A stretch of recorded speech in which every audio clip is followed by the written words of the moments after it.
I'm David Zilla. I'm Justus Zilla. And today we're here to find out, is Godzilla the greatest movie ever made?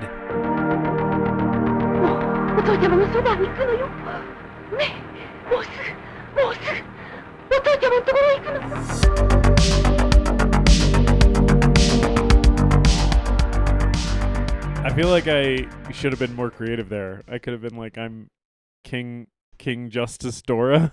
I don't know. It's hard. It's hard, especially because I don't know very many of the monsters. You always react with like defeated confusion every time I start the episode slightly differently. Yeah, defeated confusion because I'm being asked to yes and an improv bit, which is my worst nightmare. Improv. I don't like improv. I don't like, and so I'm like, oh god. But is it really he's doing a funny intro, so I have to like either play along or make the choice to not play along. Is it really that hard to just be like Justus Zilla? Because it was really like, fuck. Well, God damn it! I guess I'll say Justus Zilla. I was son trying to of a think bitch. of something better. I was trying to think of something better, right, than just doing the exact same thing you did, but with my own name.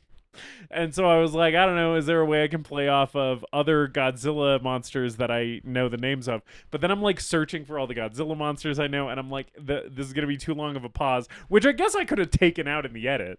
I guess I could think longer about the bit, remove the pause in the edit, and then just go with a better response, but that's not what I do. Oh well. Welcome to the greatest movie ever made, the show where we watch a movie and tell you if it's the greatest movie ever made.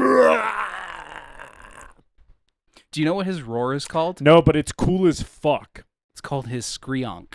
His screonk? Because it goes screonk. Yeah, I wasn't. That was a very bad impression, but yeah. I wasn't even trying to emulate the actual noise because it's like kind of impossible to imitate. Yeah. So I just did a big monster roar. Yeah, because it starts with that high pitch and then hits the roar. So the screonk is great. Yeah.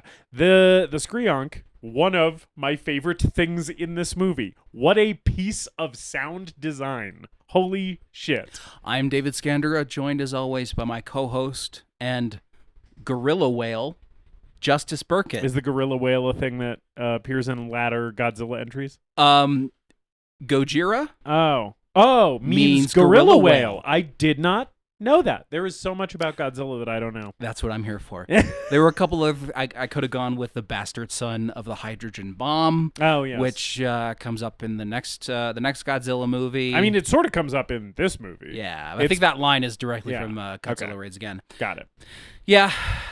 Godzilla Rides Again? Raids Again. Raids Again. I was like, that is a cool-ass name. Just like a Western. Godzilla Rides Again. A Western Godzilla movie. Just Godzilla, like, fucking riding a boat. Godzilla! King Ghidorah's robbed the town bank!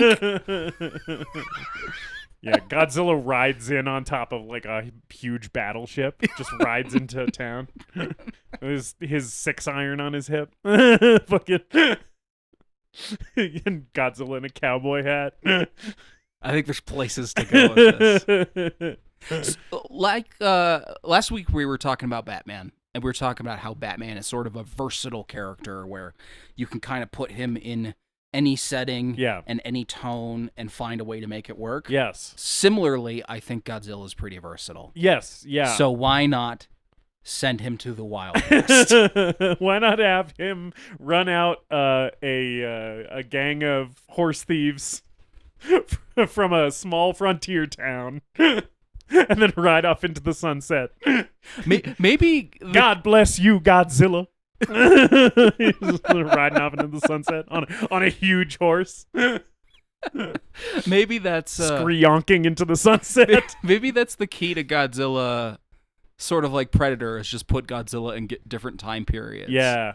Dude, I would love to see like ancient Godzilla, like it's or even like medieval Godzilla, like we're doing like a feudal Japan thing with like samurai and shit, and then Godzilla shows up.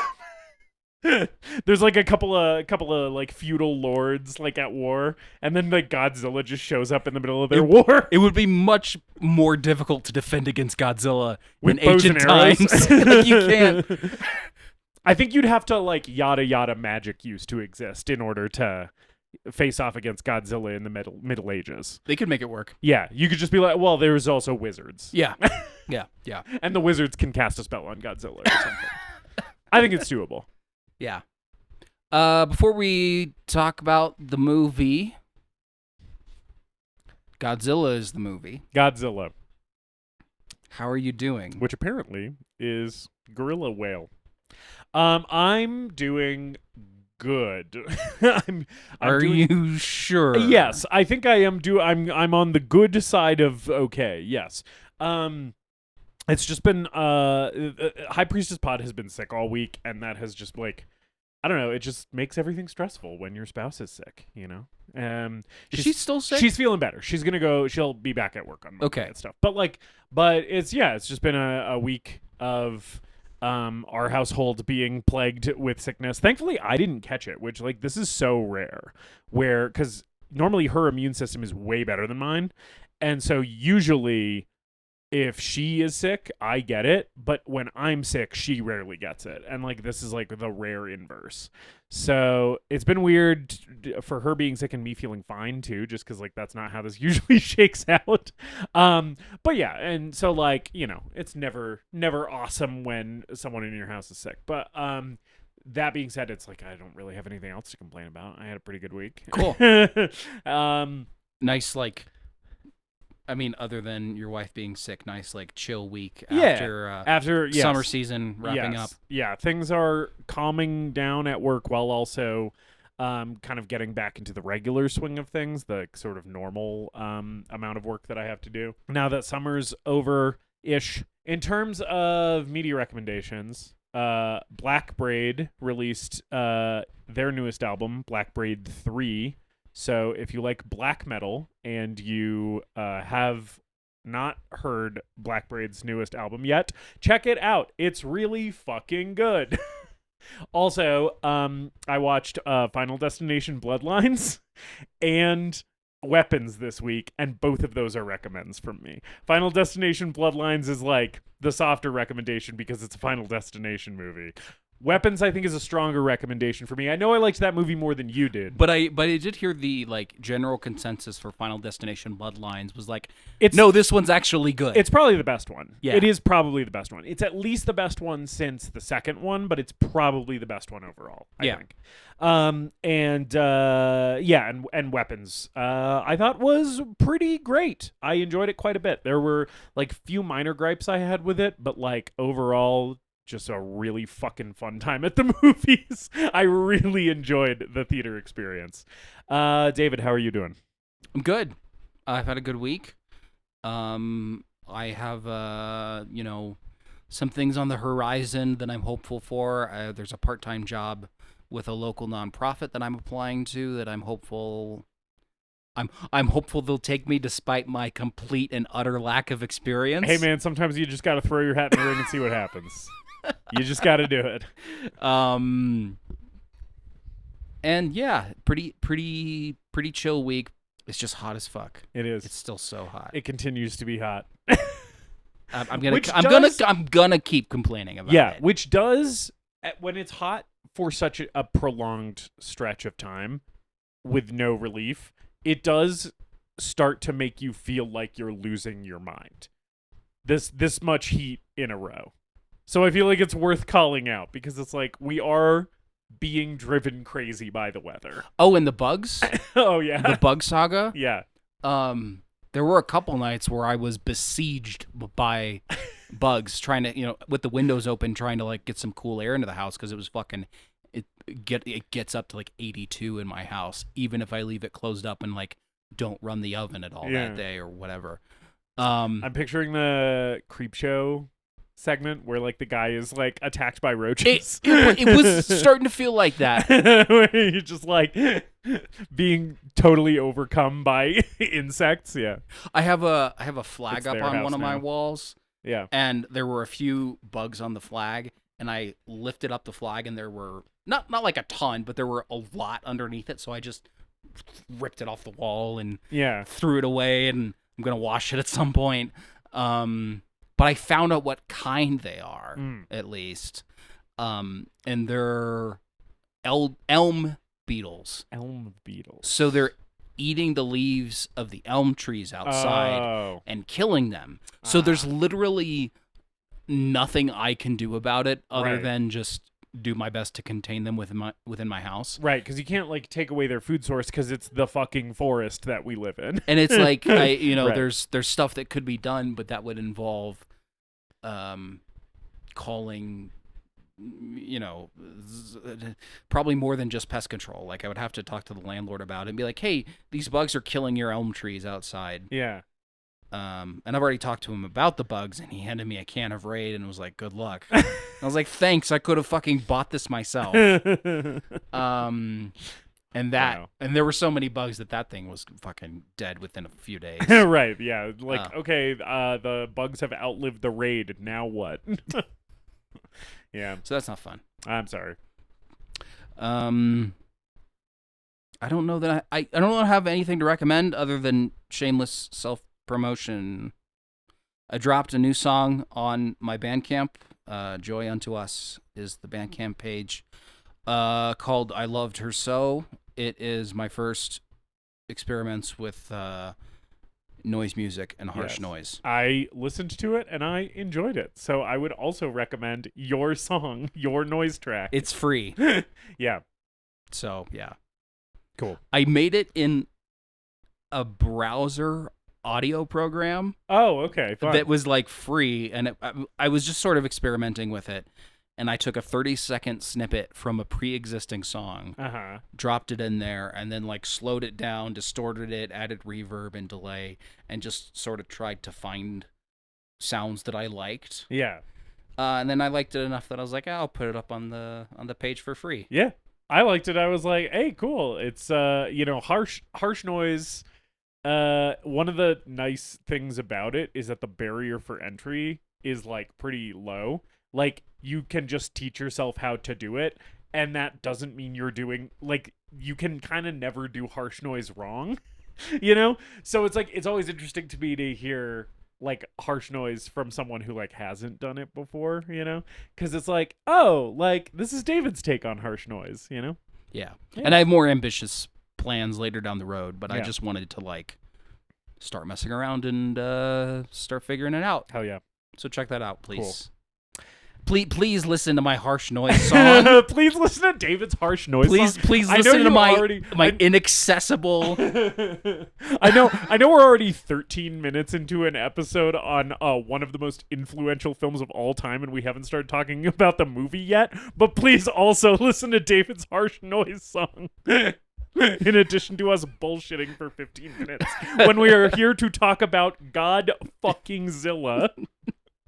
If you could find it in your hearts to shut off Benson Boone or Sabrina Carpenter or whatever you're listening to. Benson Boone, is that a real guy? It's a real guy. Wow. Don't look him up. He's terrible. I won't. And go listen to some of the most abrasive music ever.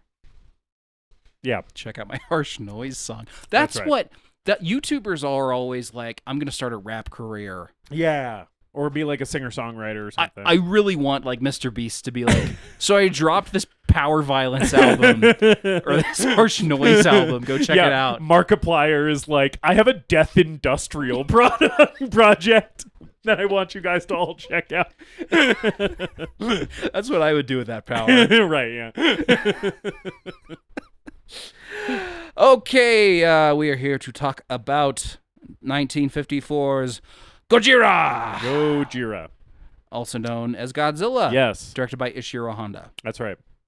Your first Japanese Godzilla film. Yes, that's correct. I have seen, think I said this last week, but to recap, the Godzilla films that I had seen before this, only American ones, and I had only seen, the first one that I saw was the Roland Emmerich one. That was my introduction to Godzilla films.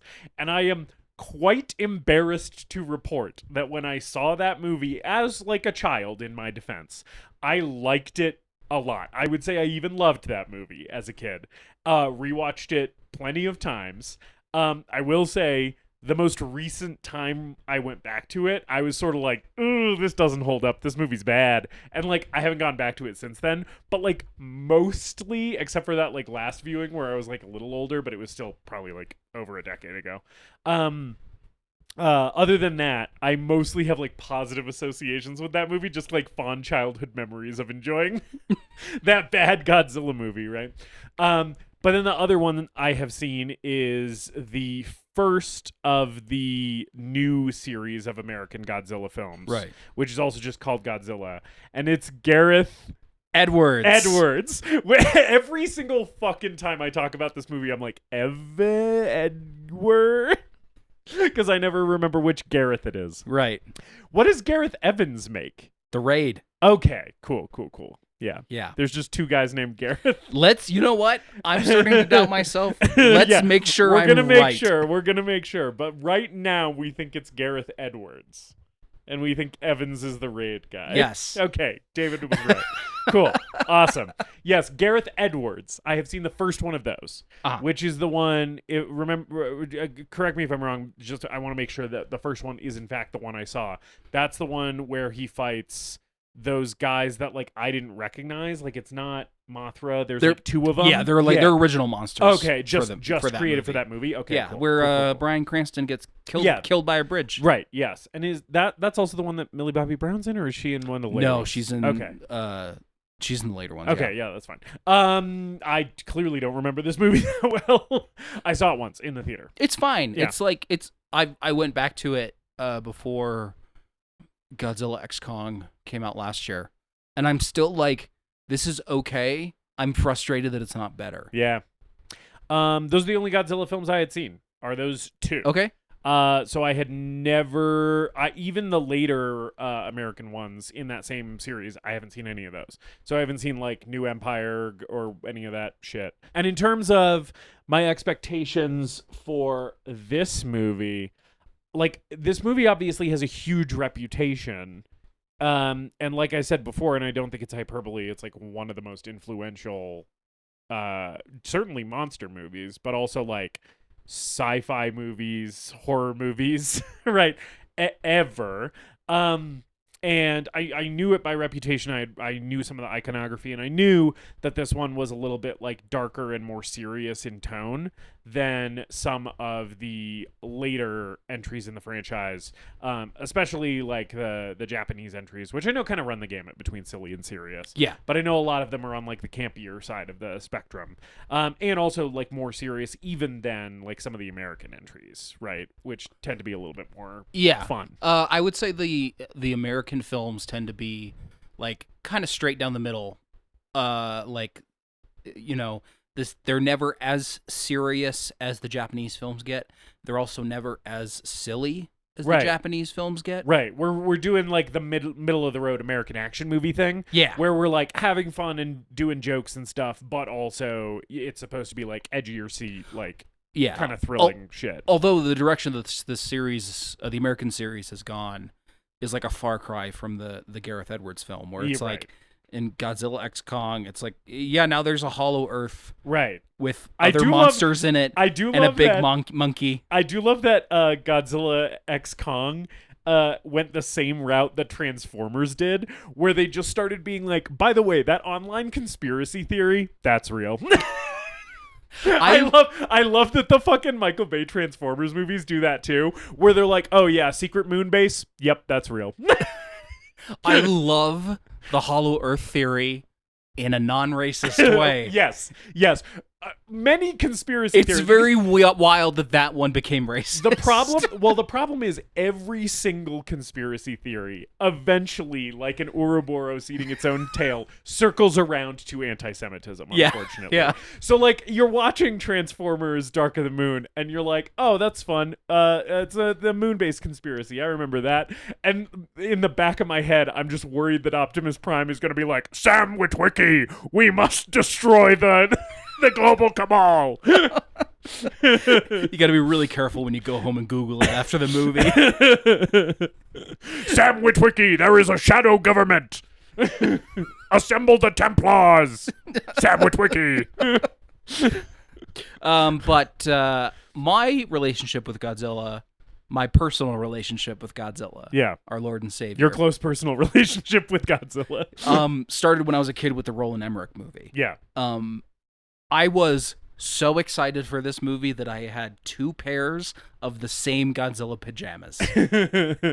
And then I saw it. Yeah. And I must have not liked it that much because I never watched it again. We never owned it. Yeah. Like other movies that I remember being excited for as a kid, stuff like iRobot or Jurassic Park 3 or Die Another Day, those like introductions to the first like big blockbusters that I watched as a kid that weren't movies that we had at home. Those I remember watching multiple times. But I only saw the Roland Emmerich Godzilla the one time. And then I went and rewatched it recently in the last couple of years when I decided to become a Godzilla fan. Right. You just like made a calculated decision to be like, I'm going to watch as many Godzilla movies as I can. Yes. And I went back and watched it and I was like, oh yeah, this one definitely sucks. It's one of the worst ones. Yeah. But a couple years ago on this show, while we were doing the show, I was watching Godzilla movies and recommending them like every other week. That's right. And here we are. Yes. Talking about the original film from 1954. Yeah. I know you did some research on this movie, David. Anything that up top before we start diving into the content of the movie itself? Any background stuff you want to make me aware of? Well, I do want to talk about Ishirō Honda just a little bit. Yeah. He is a prolific director, most known for Godzilla, but also directed tons of other kaiju movies. He, like Mothra and some of those other characters that would eventually work their way into the Godzilla franchise. He also he directed 8 Godzilla movies in addition to this one, so he's the most prolific Godzilla director too. Yeah. But he also directed romance films and war films and historical dramas. Served in World War II at a Japanese brothel that was sanctioned by the Japanese army. Mm-hmm.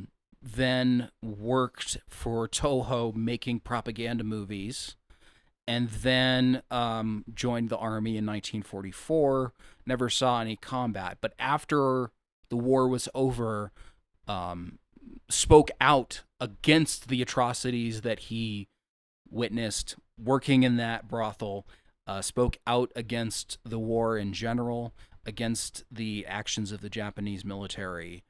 And this movie comes about as like the result of a war film that Toho was going to make that kind of fell apart, and then they decided to add this monster angle to it. And it's also kind of filtered through Ishirō Honda's love of American monster movies like Beast from 20,000 Fathoms and stuff like that. Like the 50s and the 40s and the early B movies, and of course stuff like King Kong and Ray Harryhausen. Right. Yeah. So that's a bit of a background on Ishirō Honda as the creator of this thing, because I think it's really important to the story of this movie to know that like the anti-war, anti-nuke messaging was really there from the beginning with this movie. Yeah. And a thing that you mentioned that I think you could definitely see in this movie is it's like Ishirō Honda is clearly not only critical of American military action in World War II, he's also critical of his own country's sort of relationship with militarism, and it feels like his take is more nuanced than Hiroshima and Nagasaki were terrible, mm-hmm. right? It's like that's part of it, but also he's saying stuff about his own country and his own culture's reaction to threats that they have faced, both like in World War II, and it also seems like more existentially than that as well. And also recent threats, because this the opening of the film, particularly with this series of fishing ships that go missing in the ocean. Yeah. Because of Godzilla-related issues. Yes. That's a response to Japanese fishermen coming down with radiation poisoning because of atomic testing in the Pacific. Yes. Very, close to this film's release. Yes, which literally that's why this is happening in the movie is because they're testing H-bombs and they wake up a dinosaur. Like, that's textually what happens in this movie. So it's like the only thing we're fictionalizing at the beginning of this movie is the dinosaur. Everything else is like, yeah, this shit is happening like now. Yeah. Yeah. That's the thing that people always bring up is like, oh, do you know Godzilla was actually originally a metaphor for the atomic bomb and the atomic age? And it's surprise. Were you at all surprised at how textual it is in this movie? The thing that surprised me was the number of angles that they attack that theme from, right? Because I expected it to be pretty overt based on what I had heard about this movie. The thing I didn't expect is that it would be like Godzilla is the nuke, but Godzilla also sort of represents the idea of mutually assured destruction and also the natural world's response to nuclear weapons. And like, he's not just a stand-in for an atomic weapon. He is like a symbol that you can apply all of these lenses of critique about the age of nuclear armament onto. Like, he can represent like many different things in this movie. And that's the part that I think I was a little surprised by, is the depth that they examine these ideas in the movie. Like, I sort of expected it to be a little more surface level than it was, and it's like really rich. Yeah, well, coming back to it, this is the third time I've seen it. Yeah. I am still surprised at how many things you can apply to Godzilla. Like, how many different ways you can interpret this film and glean meaning from it, because I think it is touching on just like man's relationship to nature, man's relationship to science, and of course all that is under the shadow of, you know, the first victims of the atomic age. Right. And it is also a movie about Big Lizard. It's also a movie about Big Lizard. It's a movie about Big Lizard, and I expected the Big Lizard stuff in this movie to be like, I mean, I guess I had always heard that this movie was like darker. I still think it surprised me that a movie from 1954 is so not silly with the Big Lizard of it all. You know what I'm saying? Yeah. Like, I think part of it is the way that it is, that these effects are done holds up better than I expected in a lot of cases. But I also think that like a huge element of it is just the absolute dead seriousness with which the movie treats all of the Big Lizard rampaging stuff, where I was like, oh, I sort of expected to at least be chuckling at some of this, and kind of none of it is funny. I watched the American release of this, which is called Godzilla King of the Monsters. Yeah. !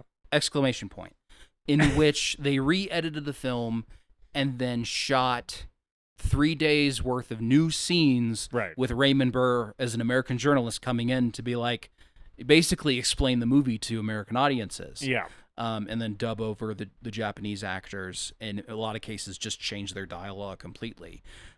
And it's horrible. Right. It's an awful movie, and I think it ruined American perception of Godzilla for a very long time, because the original was not available in America for a while. Right. But even when it is just showing you the scenes from the original movie, in that new context, it's robbed of all of its emotional power and gravitas, yeah, and just becomes a guy in a rubber suit knocking over cardboard buildings. Yeah. Yeah. But it's like, it's amazing that in its original context, a guy in a rubber suit knocking over cardboard buildings manages to be so like affecting at times. It's pretty amazing. Yeah. Watching it, I watched the King of the Monsters cut first, and I was like, this is fucking boring and stupid. And then watching it today, before this recording, even though I had just seen some of these scenes a couple days ago and been really bored by them, like, in that original context, it's still like really arresting and difficult to look at, I think, with the the context under which this film was made and the themes of this film in the back of your mind while you're watching a guy in a rubber suit set a bunch of, foot-high buildings on fire. Yeah. You still can't escape feeling the ghosts of Hiroshima and Nagasaki with this movie. Yeah, and it also reminds me of German Expressionism. It feels sort of like a similar thing to me. German Expressionism obviously came out of a time of turmoil and pain, right? That's what created that art movement, where Germany had just lost the First World War, and the country was grieving and kind of reckoning with what had just happened to it. And it feels very similar in Godzilla, where it's German Expressionism, it looks exaggerated and unrealistic. The whole aesthetic here is so specific and so consistently executed throughout the movie that even when you can literally see the wires, it stops mattering that you can see the wires, Yeah. I think there's a line that you could probably draw from German Expressionism to American film noir. Yeah. Which American film noir is reckoning with World War II in its own way. Yeah. To Godzilla, because this doesn't just feel like a black and white movie. It doesn't just feel like a film noir. This movie is so dark. Yeah. The blacks in this movie are so impenetrably dark. Yeah. And the highlights, the way the light catches things, the shadows, the images of Godzilla, walking across the Tokyo skyline. Yeah. It's so much more striking and it really sunk into me this time, how beautiful this film is visually. Yes, 100%. And it lends this movie a much more somber and serious tone than the other ones, obviously, but it's also just so much more of an arresting artistic statement. Yeah. Visually. Yeah. Yeah. Right. There's the moment that you were just talking about, where the one that I'm thinking of is when Godzilla's walking through the river, right? And there's the bridge that he knocks over while they're watching him, and he's against the Tokyo skyline that's burning, right, in flames. And that image, it's something from an illustrated copy of the Inferno or something. It's imagery of hell, and and I didn't expect to be so I guess existentially horrified watching a monster movie about Big Lizard from 1954, but it's the imagery goes a really long way. And it's a horror movie. Right, it is. Monster movies have always had, or big monster movies, kaiju films, have always had an element of horror to them, I think. But yeah. I think this one is pretty easily classified as a horror movie. Totally, I agree. And part of the effect that the camera work, the cinematography, and the lighting and all that has on the look of the monster, the look of Godzilla. He always looks a little different. Yeah. And he's always kind of hard. He can be hard to make out. And due to the primitive nature of the suit, there's times where he looks kind of ratty and ugly in a way that both kind of demonstrates that they were not, necessarily working with the greatest material at the time. I mean, it was a 220-pound suit made of latex and plastic because a lot of the materials were really hard to get in post-war Japan. Yeah. And they hadn't perfected that sort of suit technology that they did in the later films. But he looks so much more scary than you would think. Yeah. This, again, silly big lizard monster movie from 1954 would have. Totally. And even in some of the moments where it doesn't look that good, the uncanniness of it makes it feel so alien and wrong. You know, I'm thinking of when he appears over the top of the hill, the first reveal. Yeah. Right? It's like that compositing shot or whatever it is. It's like it's not very good. Some of the compositing's quite good, but some of it doesn't hold up. Yeah. That one doesn't really hold up, but it still worked for me because it's an almost like Lovecraftian thing of just like this intense wrongness about the presence of this thing, and like how like there are moments where I'm pretty sure it's just because the suit or whatever other like models they were using for Godzilla were inconsistent, but there are times when his arms just seem to be different, you know, and they like move weird, they like flop around in this weird unsettling way that also had me thinking Lovecraft, where it's like this thing has like these like shitty like primordial appendages that are like that have like atrophied and like aren't actually useful for anything, and like the sort of visceral horror of the like this like useless anatomy that this like giant thing has was like, I was surprised how much it was affecting me. I was like, oh, that's like weird to look at, and it's sort of freaking me out. Yeah, what I always think of is there's one shot during the rampage when the reporter's on top of that radio tower. Yeah. And he's like narrating like, holy shit, Godzilla's about to kill us. This isn't a joke, people. We're about to be killed by Godzilla. I love that guy. That guy fucking rocks. when he's like, hey, signing off forever, everybody. I am about to be eaten by Godzilla. And you're listening to it on KEX whatever, right? Yeah. There's a compositing shot where Godzilla raises his head and it doesn't match at all what comes before or after it, but his head is so distorted in that compositing shot that whether intentional or not, it looks like a mushroom cloud. It looks like the very thing that Godzilla represents. Right. Yeah. And it's just a really good moment. Yeah.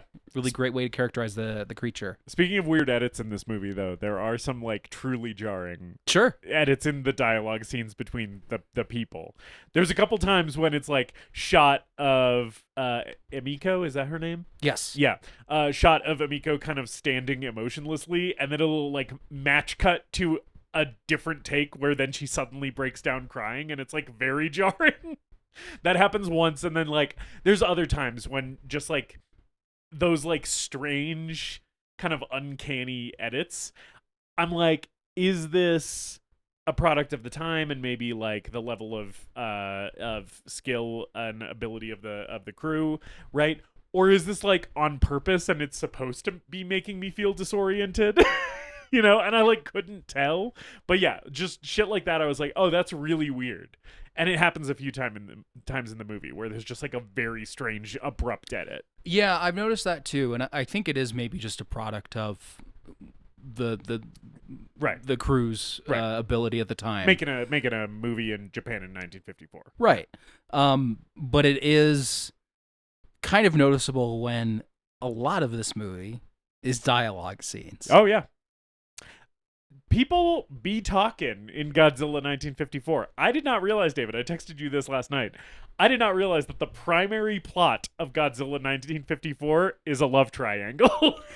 Most of what the movie's about is Emiko and her two boyfriends, or I should say her fiance and her boyfriend. It's basically like, because like the movie starts with all the boats with the fishermen getting sunk, which we talked about. And so there's like a panic in this like island community, Odo Island. Yeah. There's this panic in this island community being like, okay, like we need to figure out what's going on. We're going to send more boats out. They send more boats out. They keep sinking. While this is happening, I was just thinking of Return of the Living Dead and send more cops. And it's Godzilla on the radio. Send more boats. You only get that if you've seen Return of the Living Dead. Yeah. Which I haven't, but I have seen that. I've seen that clip. This is a zombie. Yeah. He's a zombie and he can talk, and he talks into the radio. Anyway, go ahead. Yes. So, we get introduced to the love triangle here. There's Emiko and, sorry, I watched this movie last night, and I'm not going to remember all the names off the top of my head. We're white people. Yes. And this is a Japanese movie, so get ready for some bad pronunciations, but we're Yes. going to try our best. There's Amiko, there's Ogata, and then Dr. Serizawa is the other member of this love triangle. Yeah. So we get introduced to Ogata and Amiko first, and it's like we set up like that they just got engaged. He is like going to work because he's like, oh, I gotta like impress your dad or whatever. He doesn't work for her dad because her dad's the scientist, and he like works for like a shipping business. He works for the shipping company. Yeah, right. The shipping company, which is Yeah. a big concern here about early in the movie is like these ships getting destroyed and shipping lanes and what that means for Right. just the city. Right. Well, especially because they live on an island. So it's like if ships full of supplies can't get to their island, then they're like, that's a real problem. But yeah, Godzilla's fucking disrupting the supply chain. Fuck your imports. Like a boat blocking the Panama Canal. It's time for the Godzilla tariff, motherfuck. 100% tax on everything, meaning I drag it to the bottom of the ocean.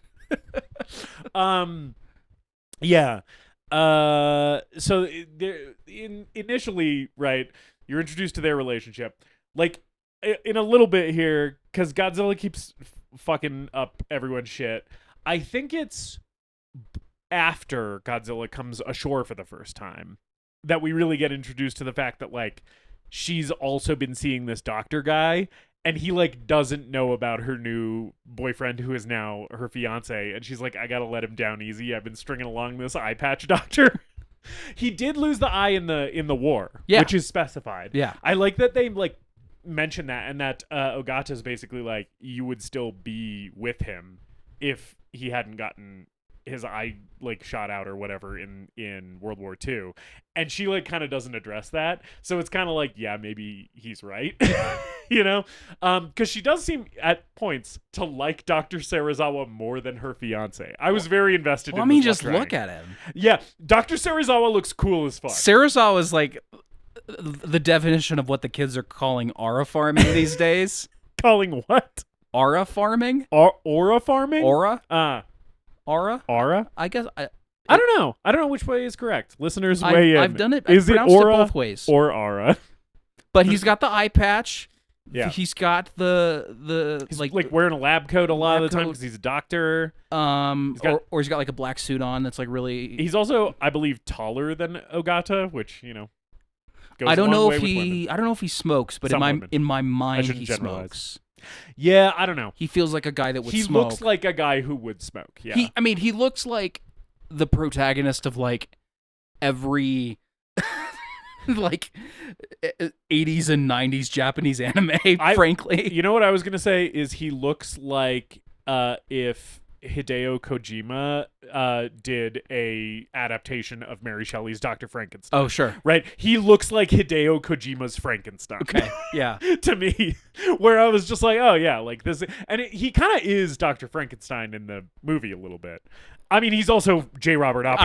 I would say he's definitely J. Robert Oppenheimer. Right. Yes, like 100%. He's cool J. Robert Oppenheimer. I mean, depending on how you feel about Cillian Murphy's performance, maybe J. Robert Oppenheimer is cool J. Robert Oppenheimer. It is sort of surprising that Oppenheimer was slinging dick like he was. Yeah. So, like... Hey, sometimes being just... Introducing plenty of married women to his fat man. Hey, it's better than the other one you could have used. Better than a little boy. You don't want to introduce him to your little boy. These are my balls. I call them Fat Man and Little Boy. Because one's bigger than the other. That's how we name the bombs. They're named after my balls. You know that he thought about making that joke, at least. Yeah, that definitely crossed his mind. Hey, baby, you wanna see my fat man? Take you back to my place. Show you my fission reactor, if you know what I mean. That's my bed where I fuck you. Now I become death, destroyer of that pussy. Okay, that's a good one. That's my one. I'm glad we're leaving it there. All right. Let's get out of here. But back up the bit. Yeah, Dr. Serizawa is cool as fuck. So like Godzilla comes ashore, right? And we get the first thing, which is them seeing him over the hill, because they're like, or I guess the first thing is him coming ashore at night, and he crushes that house. Yeah. That the kid lives in. They rescue a survivor from the boats. Oh, right. Who's this kid's brother or something like that. Yeah. And they take him back to the house, and then he gets crushed in the house. Yeah. With the mother. And that scene's really scary. Yeah. When the house is shaking and everything, and it's like, and you don't see Godzilla at all. You just see the effects of something this large from the ground, right? And it's like the thing that I think is so cool in this movie that I feel like isn't true of either of the American Godzilla movies that I've seen is it's like in this movie, Godzilla is so big that he can kind of like fuck your shit up and move on before you even catch a glimpse of him, because him stepping like carries him like thousands of feet. Right? So it's like if he steps on your house and then takes like 4 more steps, he's like out of range of vision, you know? And that's the thing that I love in this movie is like the scope of him allows him to sort of like pass by unnoticed. And like I think that's really interesting, and I haven't seen anything like it in another giant monster movie that I've seen before. I think the best ways to represent Godzilla are you give him that human perspective, and you can appreciate the scale and the scope of him and like the physical effects that his body has moving through an environment. Yeah. One that really does a great job of that is Shin Godzilla. Shin Godzilla is so focused on like what is the actual impact that this monster is having on the environment and the people that live in it. Yeah. And I also think that the Gareth Edwards movie does a decent job of that, just by virtue of withholding Godzilla for so long in that movie. Yeah. Where you see a foot or a glimpse of his tail, or you only see him on the news. It does that to a frustrating degree, I would say, where it's like there's so many times in that movie where he like cock teases you with Godzilla. And I remember watching it, and it's like we're so close to getting a monster fight, and then our characters go into this building and the doors close, and the entire theater was just like, come on. We're here to see Godzilla, motherfucker. Show us Godzilla.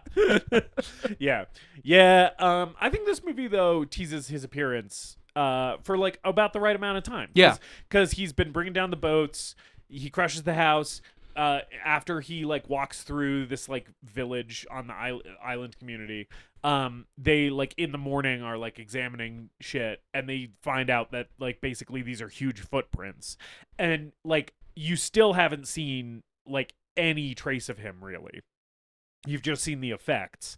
And then they like go out like searching for him basically, and they catch sight of him, and he like this is when he pops up over the hill. Yeah, he pokes up his head over the hill and says hello. Yes, he screonks at them. Yeah. I know I already said it. I love this sound, and I love how it's paired with the big booming footsteps. So because when Godzilla's approaching in this movie, sometimes before the characters notice, you as the viewer hear the like boom, boom, right? And it's and then you hear the like screonk when he arrives, and it's like, are you so happy that I taught yes, you the word I'm screonk? really glad I know screonk now. And it's like really, it's very, very effective sound design. Also, I love that it's over the opening credits, by the way. We didn't mention that. But like the opening credits start without score, and it's just the sounds of the footsteps and the roar, right? And then score kicks in, and the footsteps and roaring continues. Really excellent tone setter. It's so awesome. But yeah, even in the scene where he's like popping his head over the hill, where it looks kind of like, you know, it looks dated, right? I was immediately like, oh, this is like actually really kind of good. Like, I'm not scared necessarily, but this is like an unsettling image in a way that I didn't necessarily expect. Yeah. You know? Yeah.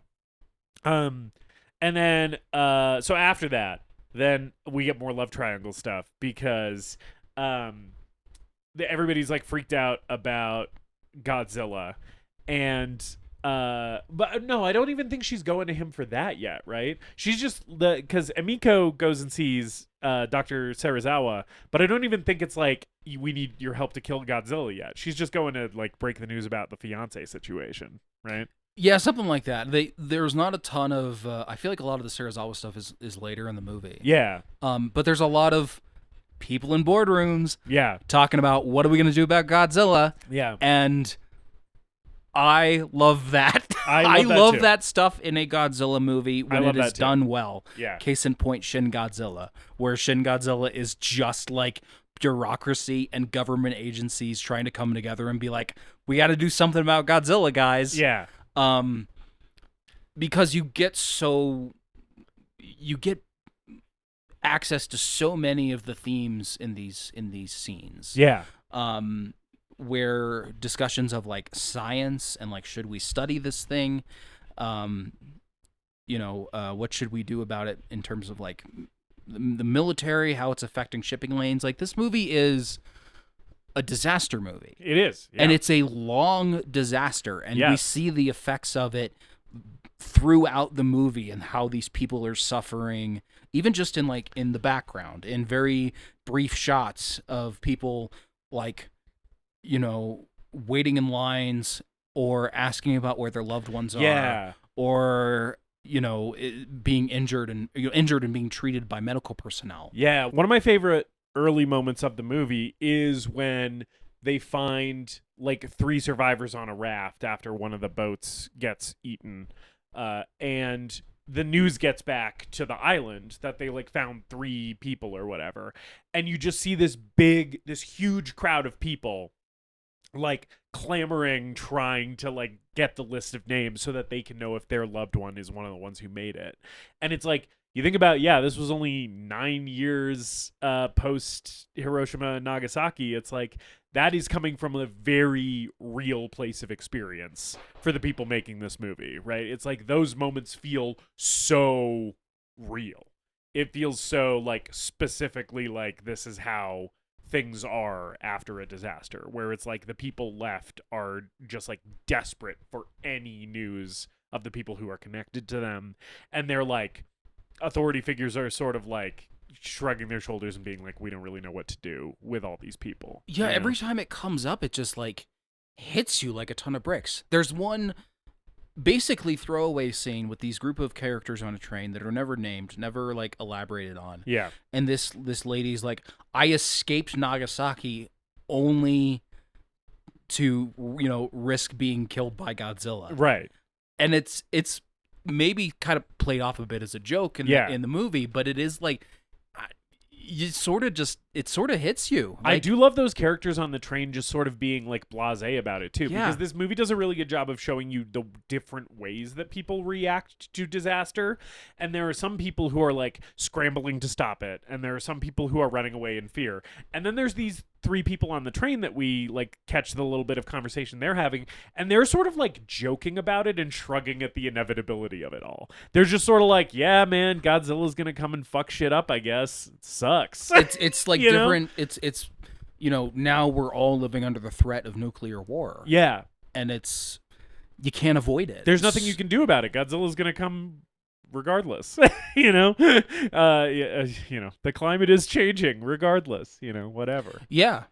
I think that's one meaning that you can ascribe to Godzilla too. You can sort of like retroactively, because like climate change was definitely not in the popular zeitgeist in any way in 1954, but it's like, you can sort of, Godzilla is sort of a stand-in for any disaster, like you were saying, right? And some of the recent Japanese ones that have leaned more serious, like Shin Godzilla and most recently -1, you can almost certainly apply that interpretation to the character. Yeah.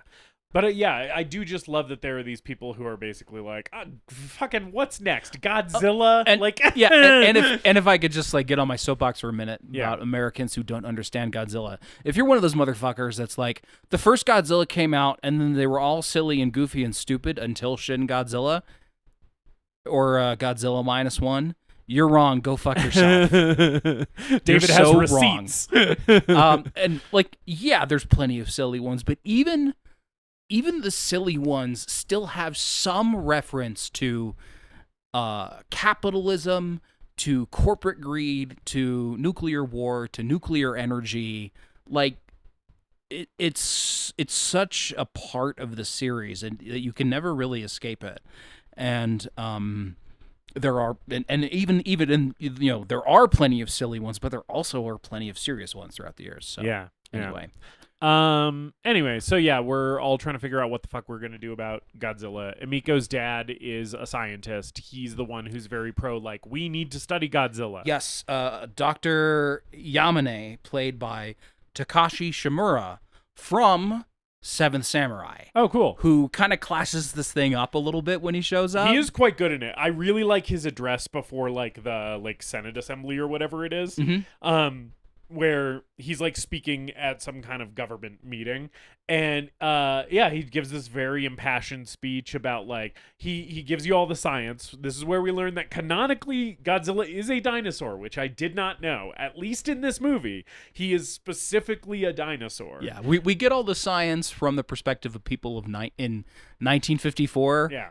When the study of dinosaurs was still a relatively new science. Yeah, but it's basically like, this is a dinosaur that was, like, buried at the bottom of the ocean. Yeah. And the H-bomb tests, like, woke him up and then also mutated him, right? Is basically what we learned. That this is, like, yeah, big mutant dinosaur that got fucked up by the H-bombs and lived, right? And has somehow, like, absorbed their energy, right?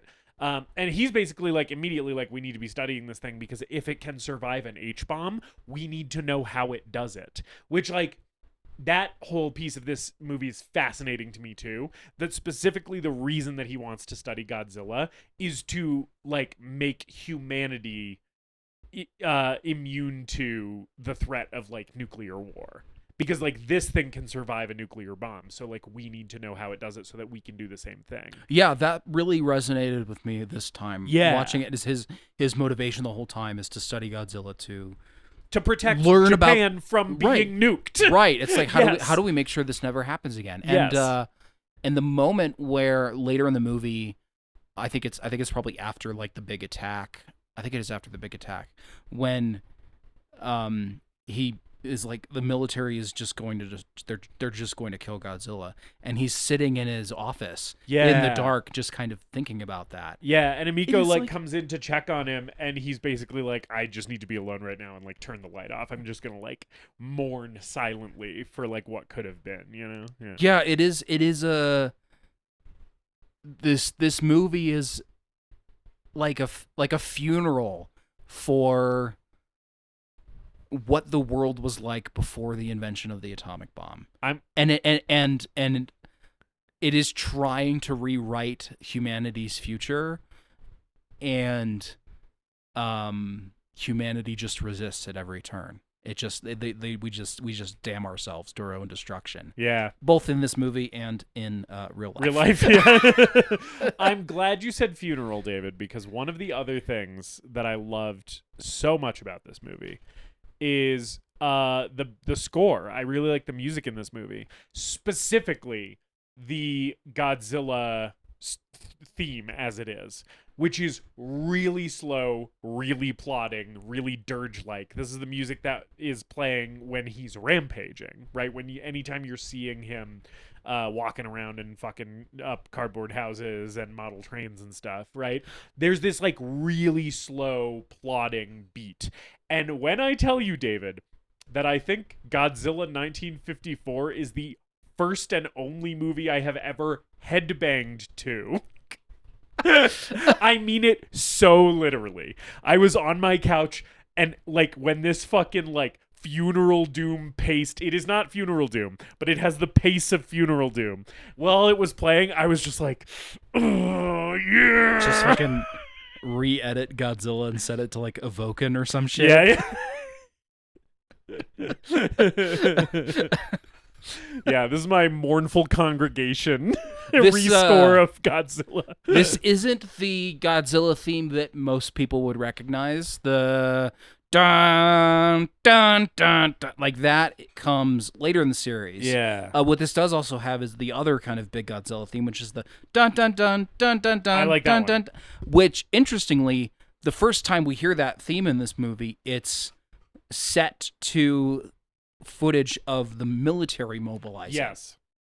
So it has kind of a different context under that. It's like the military forces of Japan getting together to go fight Godzilla. And to me, at least in this movie, it feels like the faster paced music is always associated with the humans, and the slow shit is when the focus is Godzilla, because it's like he is like this unstoppable force of nature that is just gonna like do what he's gonna do regardless, while the humans are all scrambling in response, right, and running around trying to fix things, you know. But it's like, yeah, he's not, you know, he's taking his time. He's not in a hurry, you know.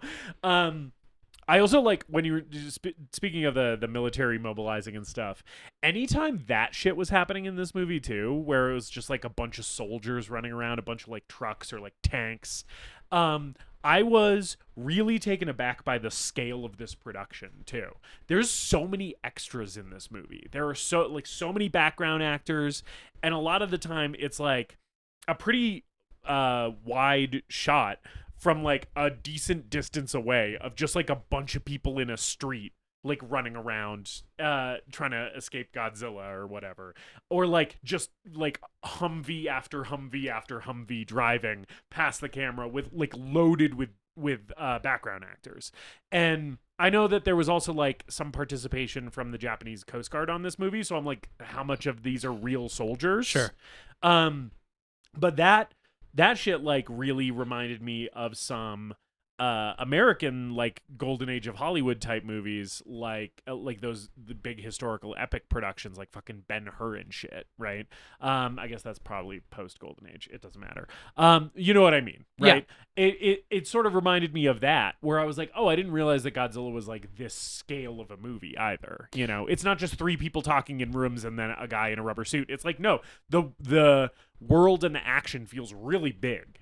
Yeah, and I think some of the later ones in this particular era of Godzilla just like continue to build that, and we see even more people on screen in real locations with trucks and vehicles and all this stuff mobilized just for these, you know, kind of interstitial scenes of people getting together to go fight Godzilla or run away from Godzilla and all that. And as the movies go on, they really become pretty lavish productions. That's awesome. And the miniature work and the suit work improves too, for the most part. That's awesome. Yeah. And then we get to the fucking the Heisei era, which is Godzilla in the 80s and the 90s, where it's like some of the best miniatures and like suits that I've ever seen in kaiju movies. It's so incredible. Hell yeah. And I do want to say, we keep saying cardboard houses. I do want to mention the miniatures, they're incredible, are great because they're not just models that are designed to look good for establishing shots. They're models that are designed to be destroyed and look like real buildings in the process of being destroyed. One of the most amazing ones to me is how well the train scene worked when the train is going to hit Godzilla. Yeah, which is probably about where we are, I think. And you're seeing like the interior of the train, and then it's cutting to these exterior shots where it's just a model train on a model track. And it's like, you can tell it's a model, but like the way that they are cutting between the interior and the exterior and the way that the shots are composed, like you feel the speed of like a full-size train, even though they're just shooting this little model. When it hits Godzilla and Godzilla picks it up, it does not feel silly, even though you can tell how they did the effect. It's like, it's very, very well done. Like the models are so detailed, the way that they're mixing shots from like the perspective of like people on the ground versus the like big wide shots of Godzilla like walking through like the carnage. It all really works from a storytelling perspective. Mm-hmm. And like, I didn't care that I could tell that these were models because they always looked good and they always like served the scene, you know? Yeah. And even then, like, fire and water don't scale particularly well. Yeah. Like, those are things that you have to take into account if you're working on a film that uses miniatures and you have to scale things down. And there are parts in this movie where it does maybe look like a toy boat in a pool. Right. The The toy helicopter was the real. the one toy for me. helicopter's real bad. Yeah, which is pretty much right here, because like Godzilla destroys most of Ono Island here. Yeah. And like at the end of that sequence is where the toy helicopter just kind of like falls over. It's also just like a long shot of that, and we probably didn't need it to be that long. Yeah. But, Yeah. I was laughing at the toy helicopter. but like the fire and the water scale in this movie often, I would say, looks pretty good in relation to the miniatures. But I there agree. are definitely times where you could tell, for sure. I agree. But there's the time when like Godzilla like causes like a tidal wave. I don't remember what he does, whether it's him coming out or something. But there's like a moment where he causes this big wave, and even that I thought looked okay. Yeah. Yeah. And there's the during the attack, there's one scene of guys in a fire truck, and then the fire truck has to crash, so we cut to a toy fire truck with little guys hanging off of it. Yeah. But it's like half of a second. Yeah. You catch it, but it never feels like it takes you out of the movie. Yeah. Yeah. Also just like the fact that they were able to accomplish these action scenes with like miniatures and the suit and everything. The fact that these scenes go on for as long as they do, that they contain as much action as they do, is like in and of itself impressive. It's not like we're just like seeing Godzilla like stomp on a couple buildings. It's like, no, these are like extended sequences of carnage that make this a true disaster movie. And the fact that like they're able to contain this much footage that looks this good is like so impressive to me, considering the constraints of the time. Yeah. And that they're able to build, to build these extended sequences of destruction into a compelling narrative. Yes. That you're always invested in what's happening. It never just becomes noise, you know? So speaking of the compelling narrative, I feel like we must get to, because I've been trying to steer us here, and then we've had to talk about. We have to talk other about the love triangle. We have to. Well, we specifically have to talk about Emiko going to see Dr. Serizawa the first time, when she's like, "I'm gonna tell him about us," to Ogata, right? And so she goes to his like dungeon Dr. Frankenstein lab, right? With a lot of fish tanks. And like she does not tell him about the relationship immediately, which I'm like, okay, this is a red flag if I was this lady's fiance. It's like, what? Why aren't you just like, why are you making this guy hold a candle for you? Clearly there's still something here that you need to figure out. But specifically the reason that I want to talk about this scene is because he's like, she's like trying to make small talk with him, and he's like, "Let me show you something in one of my fish tanks."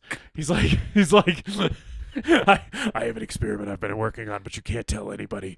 Yeah, he's too tortured by his own creation to like. Yes, he's like not acknowledge horny woman, and I think that's what she likes about him. She's like, oh, he's so dark and brooding, because he like won't even give her the time of day, because he's like, I have to show you the machine that I made that turns a bunch of fish into skeletons. So like, I love the way this scene happens, because like he like stands her in front of the fish tank with like his arm around her, and he's like, watch this, and then he like drops the thing in the fish tank, and then you only see her reaction. You just see her like scream and look away. Yeah, we don't see the full effects of the oxygen destroyer at this point. When we get the reveal later, yeah, this was one of the silliest parts of the movie, and also one of my favorites, because it felt like silliness that like is sort of incidental and doesn't really take me out of the movie. But it is so fucking funny that this guy has his like ex-girlfriend who he's like still holding a flame for here, right? And she's like awfully, she's got her new fiance, like things are emotionally complicated, and what this man chooses to do to try and impress this woman is to show her a bunch of fish getting turned into fucking skeletons in a fish tank. He's just like, hey baby, I got something that'll really I don't think that's that'll really light your fire. But like, why is he showing it to her? I think I genuinely think he just needs to share the knowledge with someone. He's too tortured by it. Yeah. He's like, I made a fucking weapon of mass destruction, and I need to tell somebody because I cannot live with myself. Yeah, I guess so. Yeah. It's just very funny to me. He's just on that grind. So this is like not this isn't a move from him at all. No, he's no. not like, hey babe, I know you've been hanging out with Ogata a bunch, but does Ogata have an oxygen destroyer? I don't know why I'm making that his voice. It sort of feels like that would be his voice. Like he feels like in a different movie he would be a lot more badass. Feels like, I don't know, a character in a John Woo movie or some shit. Yeah. But yes, I just love that whole scene. I love his Dr. Frankenstein lab. I love all of his like wacky, like the set design here with all his like wacky instruments and stuff. There's like a bunch of like tubes and fucking all like all this kind of retro futurist like machinery shit is very fun to me. You keep bringing up the love triangle. How Yeah. do you feel about the love triangle? I like it. I think it works. I didn't know how you felt about it. I like it, and I think it works. I think it is the appropriate amount of human drama for this movie, because it's like so much of the movie when we're spending time with humans is like kind of collective reactions to Godzilla, or like you see these little like individual human moments with characters that you don't really return to, like the people on the train. I like that there's this core group of characters that we check in with throughout the movie, and that they have like enough interpersonal drama that you can like get invested without it becoming the full focus of the movie. I think it's good. Okay. I like it. What about you? I think it is the appropriate amount, which is to say there's maybe a little too much of it. But it's the appropriate amount for a Godzilla movie, which is like, there's just enough for it to annoy me a little bit, but it's not distracting me from Godzilla. Because I think this is, unfortunately, a problem with both the Toho films and the American films. But the Toho movies never seem to give me a set of human characters to care about. Until we get to like Godzilla -1, where it's like, no, I'm actually really invested in the human drama.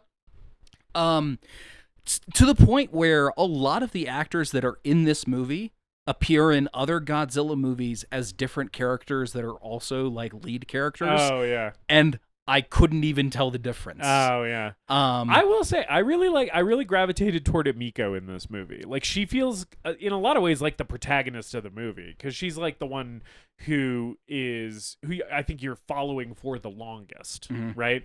And like I felt like the connection was pretty well established between the audience and this character. Yeah. I kind of dislike her. Really? I kind of don't like her that much. Yeah. But she's okay. She could be worse. Yeah. I like when she comes home after seeing the fish tank, all those fish get turned into skeletons from the oxygen destroyer. She comes home and Ogata's like, hey, you seem weird. Like, what happened while you were visiting your ex, by the way? And you told me not to come along with you, right? And she like won't talk about it because she made a promise to Dr. Serizawa. And I really like the shot. I think it's such a great wordless moment of this kind of character journey, right? Where he like walks back into the house, she walks into the house, and then like dad shows up too. And I assume because it was the 1950s and this is probably a traditional like gender expectation, she then like puts on the apron and like serves the men drinks. And there's like kind of a prolonged shot of her after she gets home, kind of standing in shadow in the background of the shot with her head down, sort of contemplative. And then she really slowly ties the apron on and then walks out of the shot. And I don't know, man, like maybe I'm just looking for stuff that dissects these themes in everything I watch. But it seems like a pretty pointed thing where she's burdened with this terrible knowledge. And, like, the only thing she can do is tie on the apron and serve the men in the household drinks because that's what society expects her to do. Mm-hmm. And it's like, yeah, it's hard to, like, be in a position in society where you are unable to sort of, like, influence things through your actions, right? Because you're a woman in the 50s, for example, right? And it's hard to, like, live through a disaster in that position, because the helplessness, the sense of helplessness is even stronger than it is for like the military guys driving the tanks, right? Because at least they can like pretend like they're doing something by shooting at Godzilla. But it's like the rest of us just have to sort of like continue existing. And I don't know, I imagine that like women during and shortly after World War II in Japan probably were feeling pretty helpless, you know? And that image really stuck with me. And I think one of the other things about the love triangle that sort of ties into that I picked up on this time is kind of like the futility and also and therefore the importance of love in the wake of a disaster. Yeah. Where this whole movie, they're going back and forth about who she's going to pick, and someday she and Ogata are going to be together.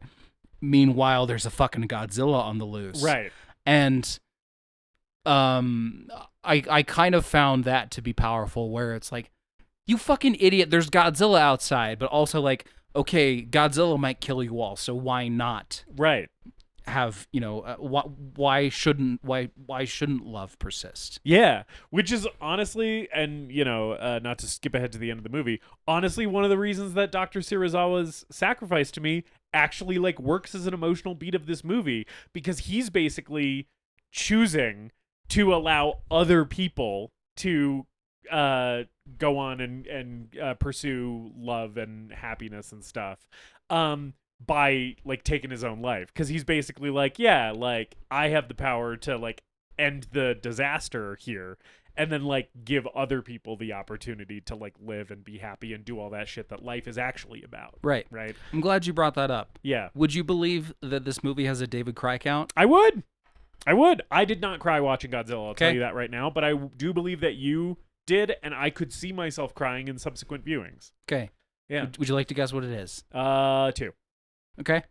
I don't know what I think the second one is, but I think the Dr. Serizawa thing got you. Okay. We'll revisit that. Yeah.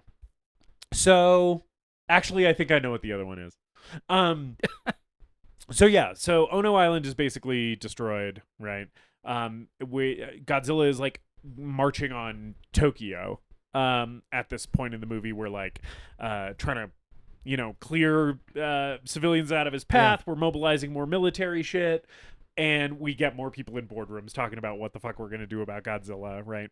A lot of the stuff in here we've sort of already touched on.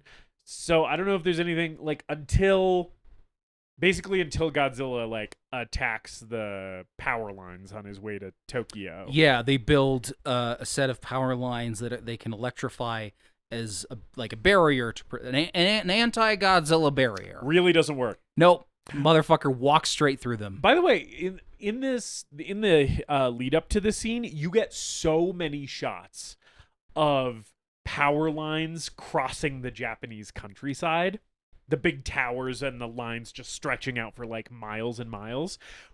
What a compelling image. It's just, it really, and you see power plants too, and it really struck me this time, where I was like, oh yeah, this thing that like left a scar on the land and the people and the culture of Japan is also just like the cleanest, most convenient way to get power too.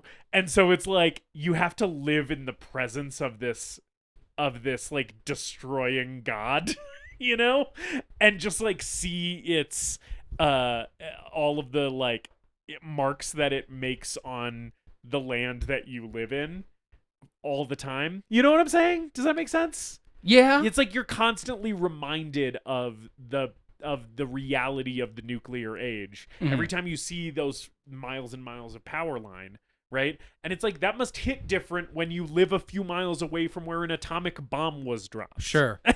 And there's a lot of shots during the destruction where their power lines superimposed over a shot of Godzilla. Yeah. Or he's, you know, you see him breathing fire on something through the power lines. Yeah. And it is kind of just like, yeah, this is what, you know, all this civilization, all this technology is rendered completely useless in the face of nature. Yeah. So yeah, the power lines don't really stop Godzilla. Yeah. He just kind of walks through them. Yep. And continues advancing on Tokyo. I don't know if is there anything else in here that we need to call out before he gets to Tokyo? No, I mean there's we can just talk about him destroying Tokyo, which is destroys the thing that he is most well known for, I would say. Yeah, it's in the song and everything. It's kind of Nar. They say he's got to go. Godzilla. Did you just imagine what if Blue Oyster Cult was Australian? I did. Nar. Don't feel the Reaper. There goes Tokyo. Godzilla.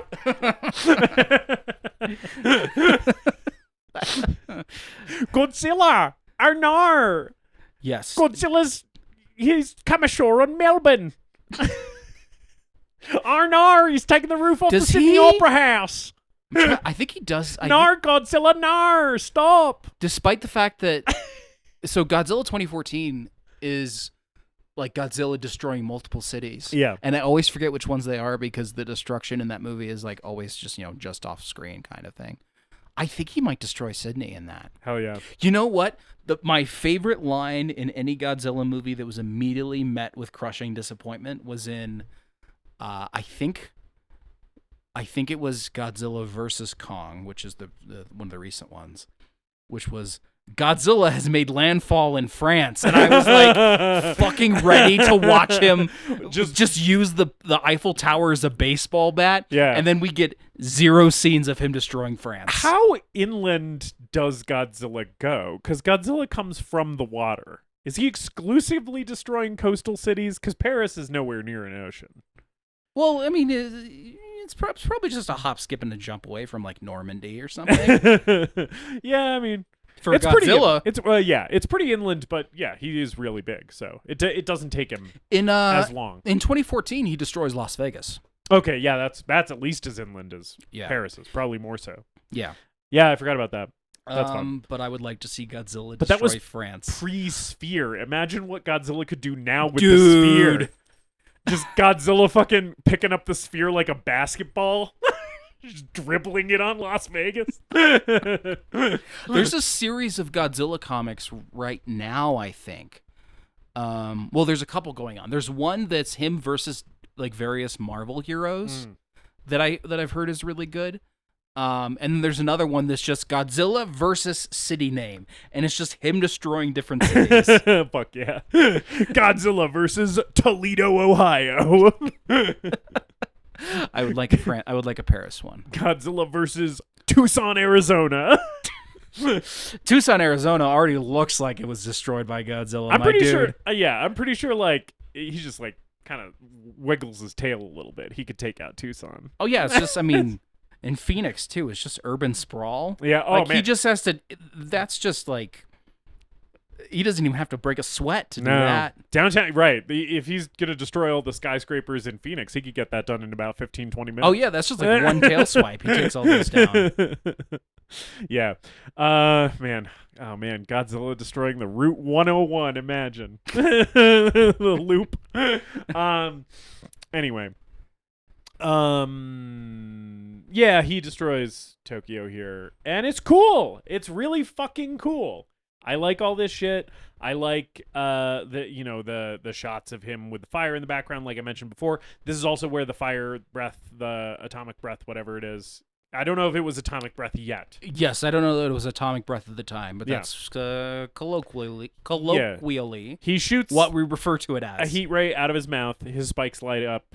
Classic Godzilla shit. Apparently that was real propane gas. Oh! That was threaded up through the suit, and they had to put like a face shield in front of the actor so he wasn't, huffing down propane. That seems horribly dangerous. Yep. There are so many times in all of these movies where I'm like, there are a lot of explosions happening right near guys in rubber suits. Yeah. And it is a miracle that they're not being set on fire. I'm sure they cut all those scenes out. Yes. Where the guy got set on fire.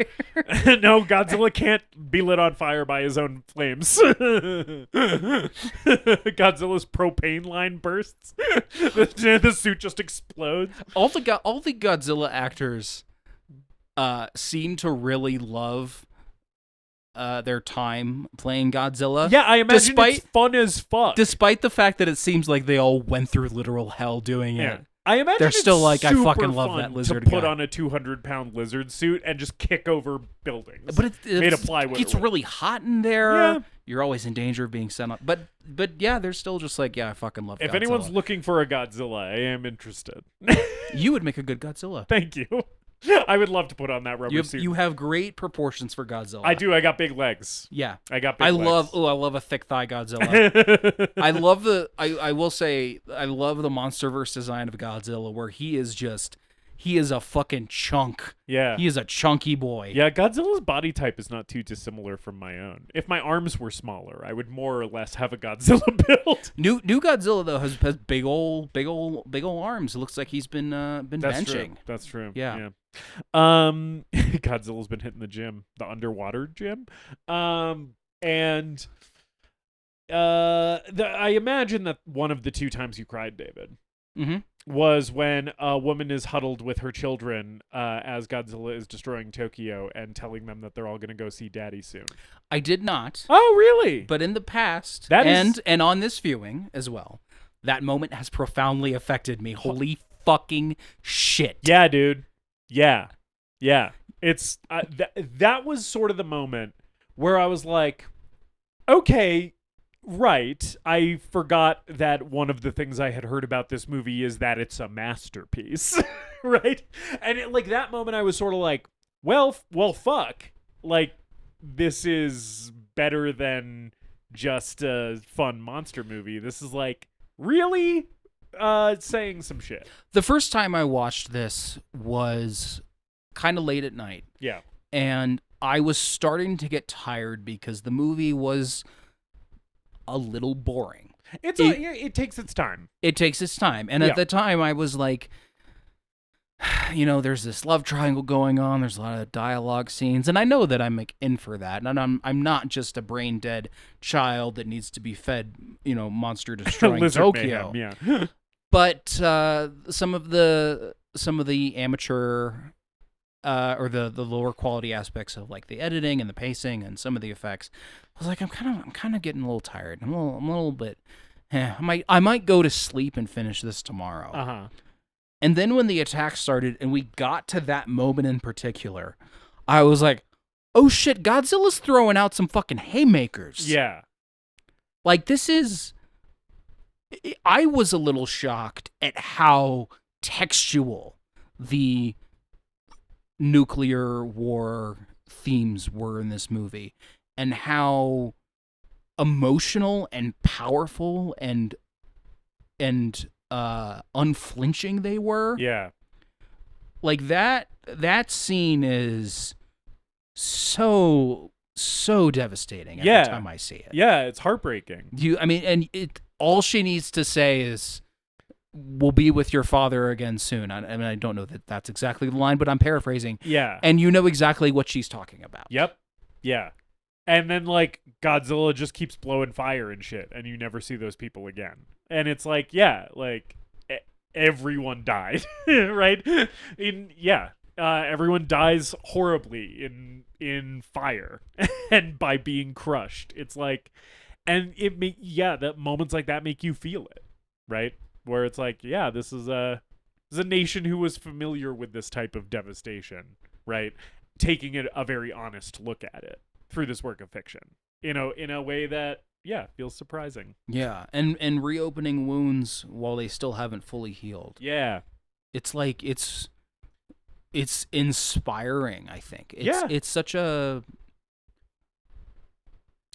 I sort of think we'll save this, maybe more of this for like the verdict, but like Godzilla as an expression of cultural trauma. Yeah.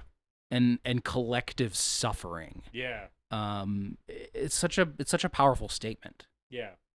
I agree. And there's tons of that during the destruction scenes. Scenes of him, on the Tokyo skyline with fire everywhere, and these buildings have been reduced to just burned out shells, like these skeletal remains of these buildings that are still propped up. Yeah.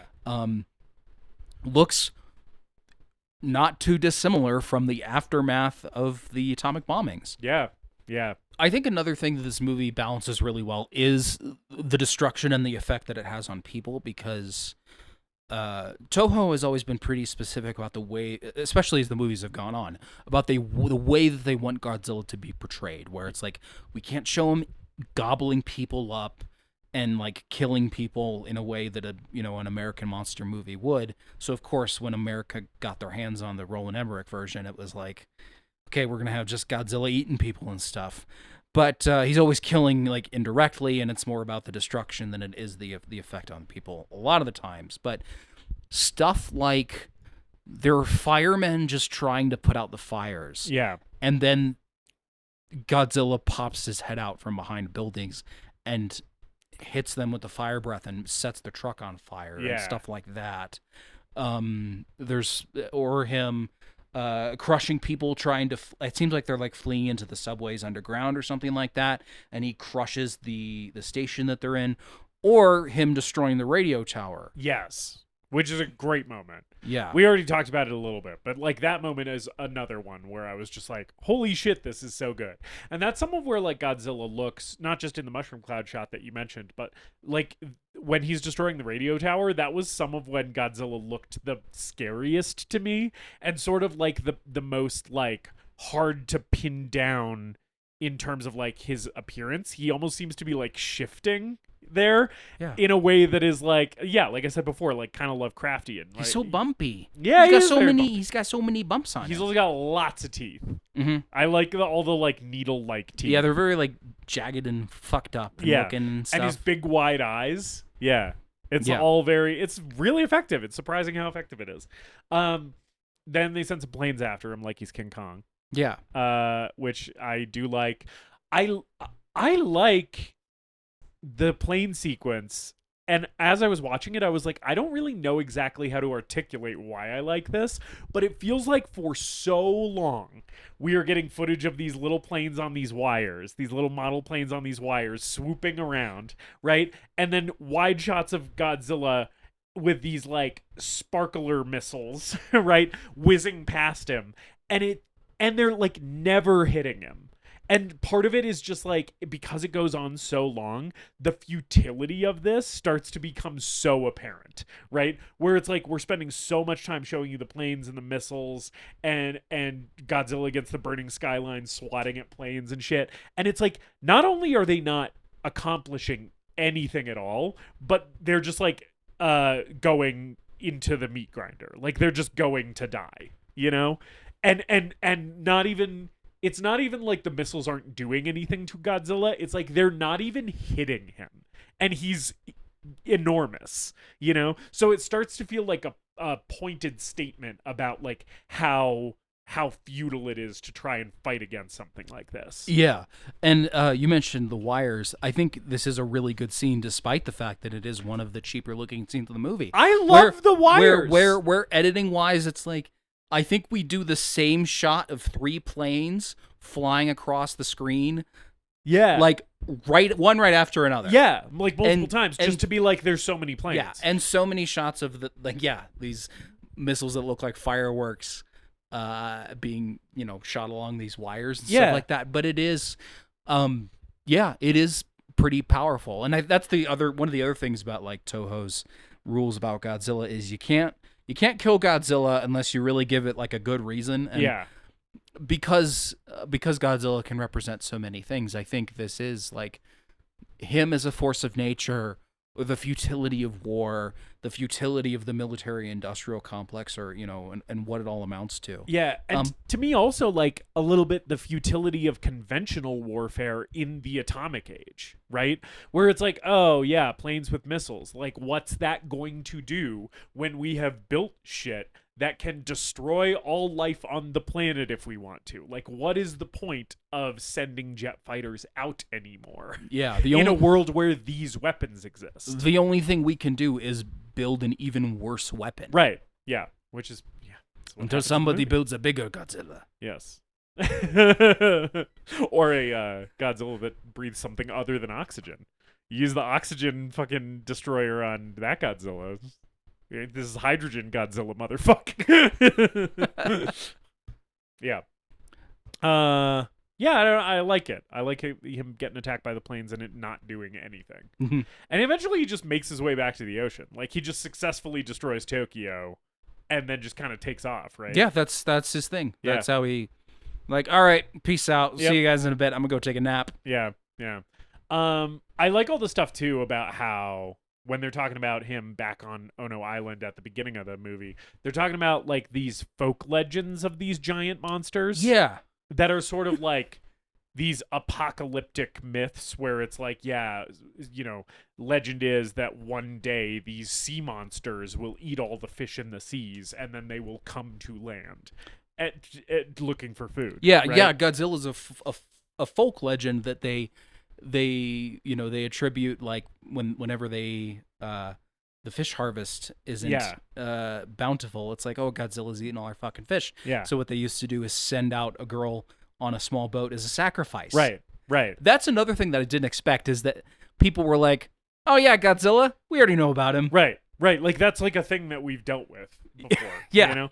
And it's like, I guess he's just stronger now because he soaked up all of the power of the H-bomb or whatever. You got that sweet radioactive juice. I do like that canonically Godzilla is not only a dinosaur but also a sea monster. I really like that too. Just like the like sort of mythic quality, and it's like, yeah, like some of the oldest myths that we have as humans is stuff living in the oceans that we can't explain. Mm-hmm. I can explain it. Sea monsters? Or Godzilla, big lizard. Big lizard. That's true. Yeah. Pretty easy to explain. Big ocean lizard though. Ocean lizard. But yeah, and him returning to the ocean after destroying Tokyo just does it feels like it makes good on all of that like groundwork that we lay early in the movie about him being sort of this mythic sort of godlike being that like comes to dispense punishment on mankind and then just kind of like leaves, you know. And he's like, he shows up to like teach us a lesson about ourselves and then just kind of like fucks off for a little bit until we need to learn it again, you know. But so then like after that, then they're like, okay, we really do got to kill Godzilla now. He just destroyed Tokyo. And so Emiko is talking to her fiance, and he's basically like, hey, you know, you think your ex-boyfriend, super smart scientist guy, can help us with this? And she's like, well, now that you mention it, there is like this secret that I haven't been telling you, which is that he has a weapon that can destroy all of the oxygen in the ocean.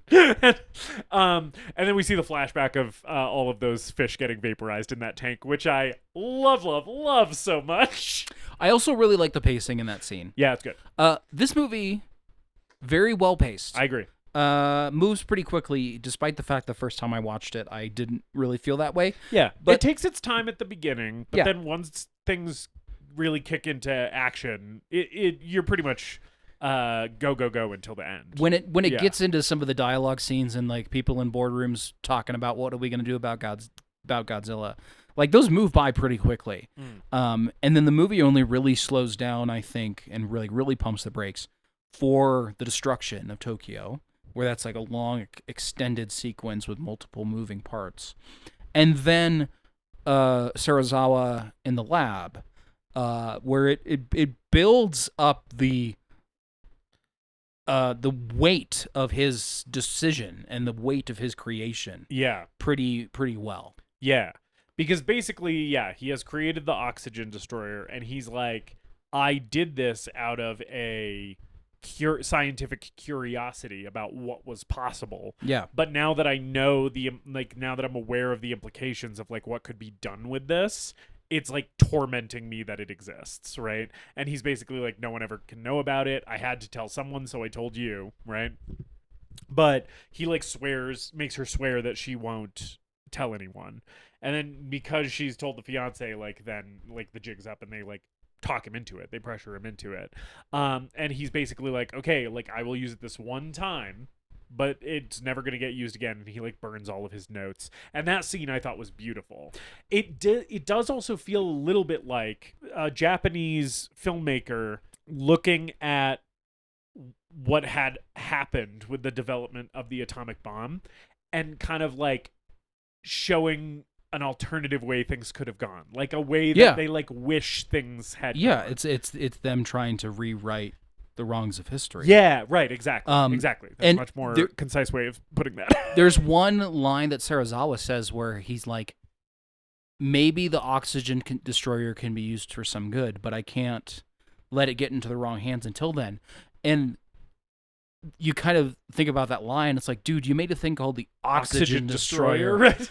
And thinking about, you know, the atomic age and the advent of nuclear weapons and nuclear energy, and it's like, what good has that discovery really done for humanity? I mean, nuclear power. That's a pretty big one. But again, even with nuclear power, there's stuff like, you know, Fukushima, right, and Chernobyl, and all of the suffering that is right. All of it has resulted from it. Yeah, it is.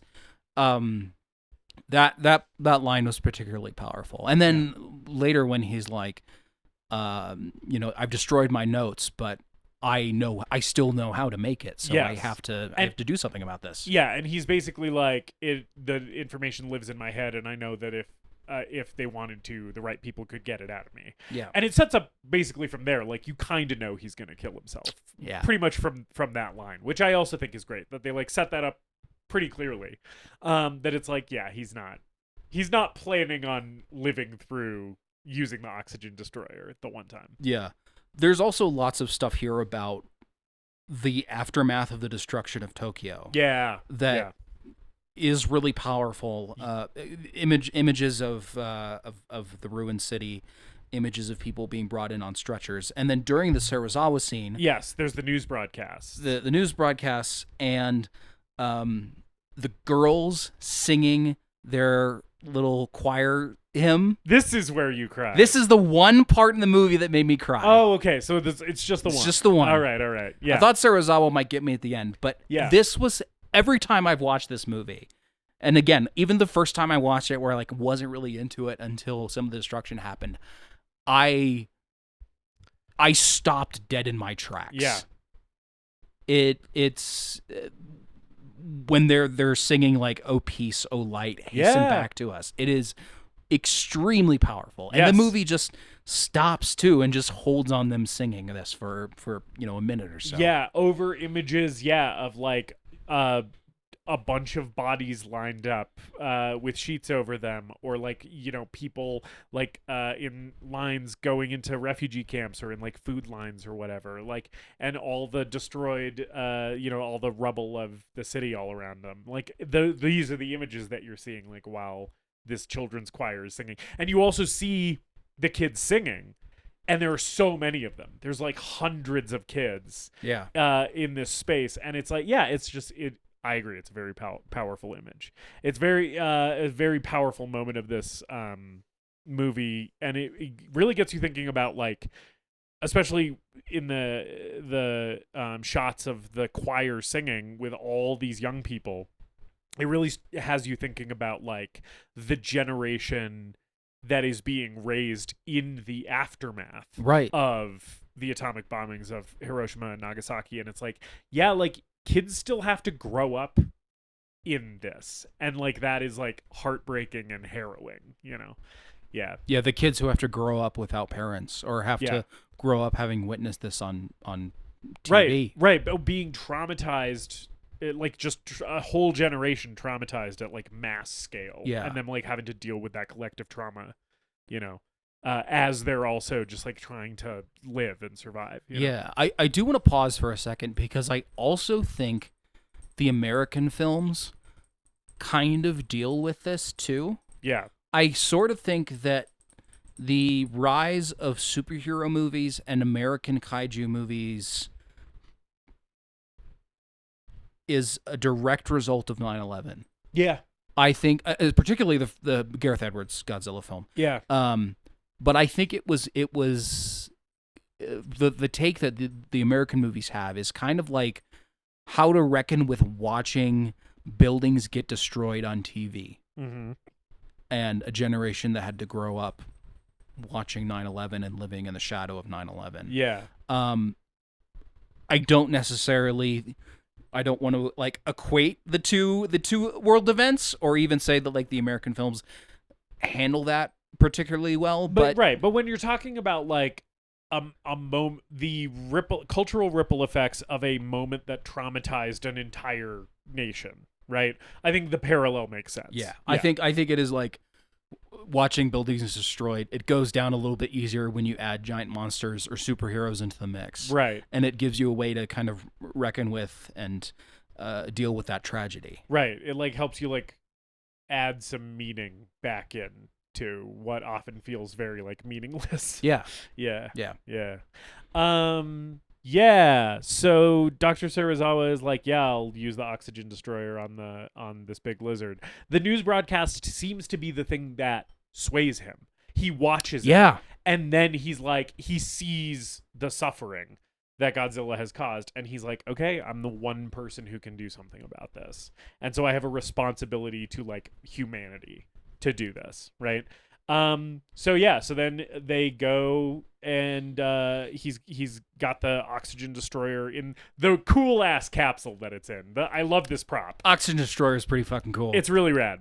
And he goes down in a diving suit, and Ogata goes with him because he's basically like, hey, you're going to need some help down there. I think it's like Ogata's the better diver, if I'm remembering correctly. Yeah. He's also like, it's kind of seems like they've made up a bit, and he's like, no, I'm not letting you go down alone. I'm going down with you. It also seems like it's now. A little bit of a dick measuring contest to look like a cool dude in front of a Miko, right? Because Ogata's like, well, Serizawa can't be the hero. Like, I have to also do the heroic thing if I'm going to keep my fiance, who is, kind of swooning over Serizawa in front of him a couple times.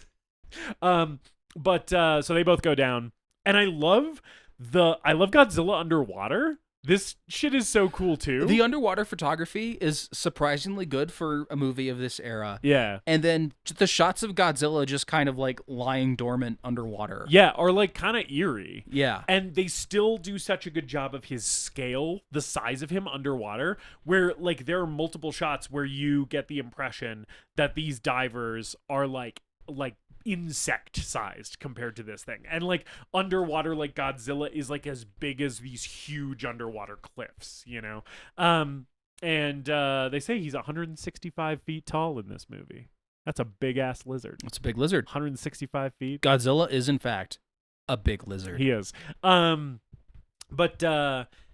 they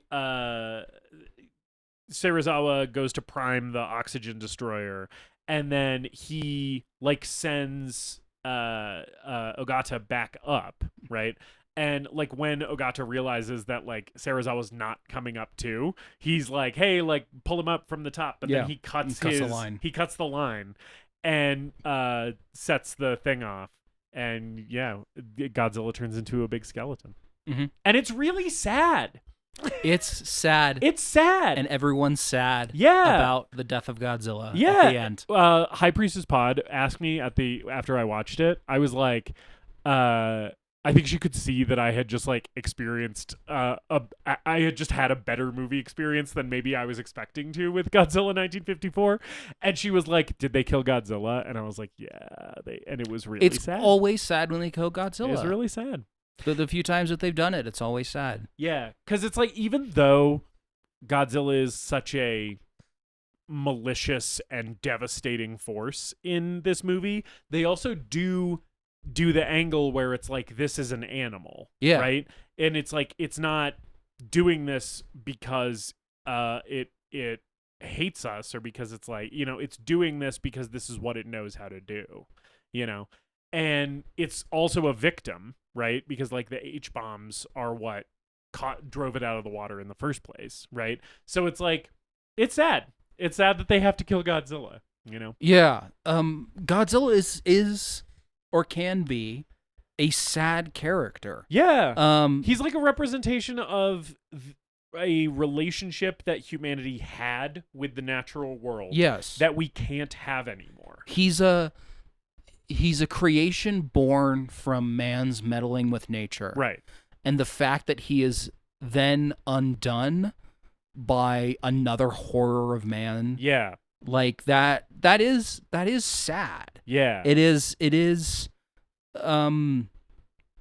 it makes you think, I guess. Yeah. And I think a movie like Shin Godzilla really, really dials into this, where like Godzilla seems to be in pain throughout that movie and is like a reflection of humanity's hatred and all of its worst impulses embodied into this creature that's evolving over the course of the movie in a very painful and violent way.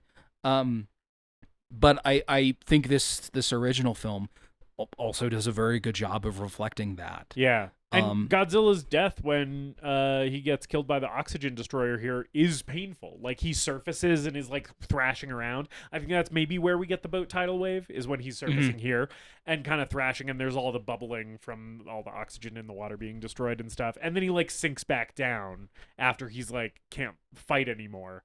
And it's, like, it's like a violent, like, upsetting death. And I think, like, part of it for me is like Godzilla is explicitly a dinosaur in this movie, right? And it is sort of a thing of like dinosaurs are sort of in the cultural imagination the most powerful and majestic we can imagine the natural world being, right? It's like dinosaurs are sort of like the ultimate example of like what the majesty that nature is capable of, right?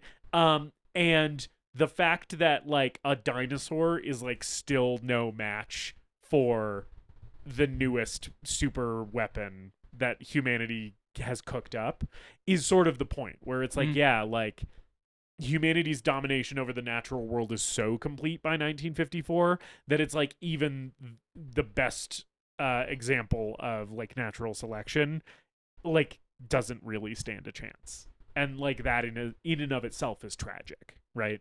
That we've sort of like supplanted nature in terms of like, you know, survival of the fittest doesn't matter anymore. Yeah. You know? And Professor Yamane leaves the movie off with like the sentiment of, if nuclear proliferation continues, we're only going to see more disasters as a result of it. Yeah. And I even think at the end too, he says we could have learned so much from him. Yeah. Right? And it's just like, yeah, like we're not learning the lessons we need to learn. And the lessons that we shouldn't learn are the ones that are being carried into the future, right? Which of your dogs is more like Godzilla? Which of my dogs is more like Godzilla? Sonora.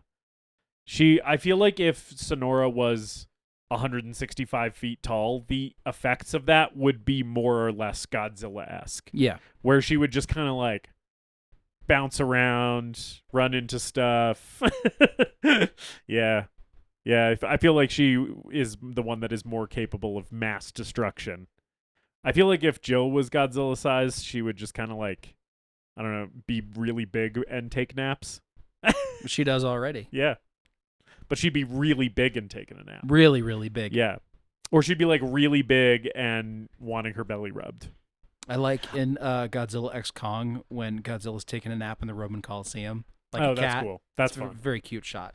I also feel like if Jill was Godzilla size, she would actually get less aggressive because she would just know that she was bigger than everything. And she'd be like, finally, I am like the biggest, like most apex predator in the world, which is that's all she ever wanted to be. Rather than having to assert her dominance, she's just like, I already know what I can do. So like you don't even bother me. Yeah. I do think between our cats collectively, I do think your cat, who is fiercely private, is the most Godzilla-esque. He is probably the most Godzilla-esque. Yeah. Anyways, that's Godzilla. Yeah. The original one. Oh no, they say he's got to go. Godzilla. I really don't like that you did that. Anyway. Justus. Yes, David. I'll ask you, because this is your first time with this movie. I had never seen it before. Is Godzilla the greatest movie ever made? David, great outing for my very first Japanese Godzilla film. Of course, it is the one that started it all. I would just like reiterate that this thing is so visually striking, that the sound design and the score is so good and so well deployed. This movie is... I said that I was headbanging to it before, which is true. I did actually headbang to Godzilla 1954. The other thought that is related to that I had while watching this movie is this movie's metal as fuck. Godzilla 1954 goes hard. It goes hard. It is dark. It is heavy. It is bleak and upsetting and like metal as hell. The imagery is so arresting. The way that the relationships between nature and humanity and scientific discovery and technology are explored in this movie is very rich and dense, and you can really mine it for a lot. And yes, Godzilla is the greatest movie ever made. Godzilla 1954 is easily the greatest movie ever made. And I sort of want to ask you, David, do you think Godzilla is a perfect movie? Which you can answer with your verdict first. But it's like that's sometimes the thing that we bring up on this podcast. Sure. And like I kind of think Godzilla is a perfect movie, you know? It was an incredible experience and one that I'm eager to go back to. David, is Godzilla 1954 the greatest movie ever made? I'll give you a short answer. Yeah. The short answer is after I watched this movie, I spent the next 3 weeks watching 22 Godzilla movies. So what do you fucking just think? Just chasing that high. My long answer. Yeah. I don't think this is a perfect movie. Okay.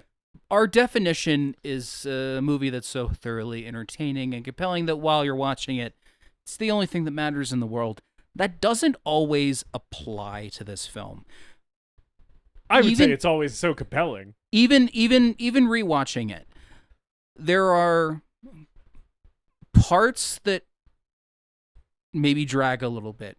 Plot lines of this movie I'm not totally interested in. Moments where the acting or the dialogue or the effects are maybe taking me out of the movie too much. But by the time this movie's over, I am so profoundly moved and changed from watching this movie. I am thinking about it. I am ruminating on all of its different interpretations, all of its different themes, and the world that we live in that led to the creation of this movie, that led to this movie as an expression of the collective suffering of the only nation that has suffered the tragedy of the atomic bomb. And this is one of the most powerful pieces of political and social commentary ever produced. This is one of Japan's most defining cultural exports, and has led to a series that in a very short time frame became one of my favorite things ever, that I, in all of its various forms, from silly and campy to kid-friendly to serious. I mean, every little stretch of Godzilla, all the different ways you can interpret Godzilla, have really resonated with me and stuck with me over the past couple of years. So yeah, Godzilla's the greatest movie ever made. Yeah. And still probably the best movie in the series. Hell yeah. I think there's arguments to be made for a couple of the other ones. But this one I think is definitely a masterpiece, definitely a classic. And if you've never seen a Japanese Godzilla film, I think this is mandatory. You have to watch. If you're a fan of cinema, watch Godzilla. Yes. If you want to watch a Godzilla movie made by Toho from Japan, you start with this one, and then you can watch any other ones. But this is your homework. You have to watch this one. Yes. It's such a powerful statement, such a moving film filled with beautiful and horrifying images, and a big lizard. And I love that big lizard. You know what I like? When they're cutting to Godzilla's tail, kind of slowly whipping through stuff. The tail doesn't move fast in this movie. It's just kind of slowly dragging through some shit. I like that. Yeah. I like that big lizard's tail. Hell yeah.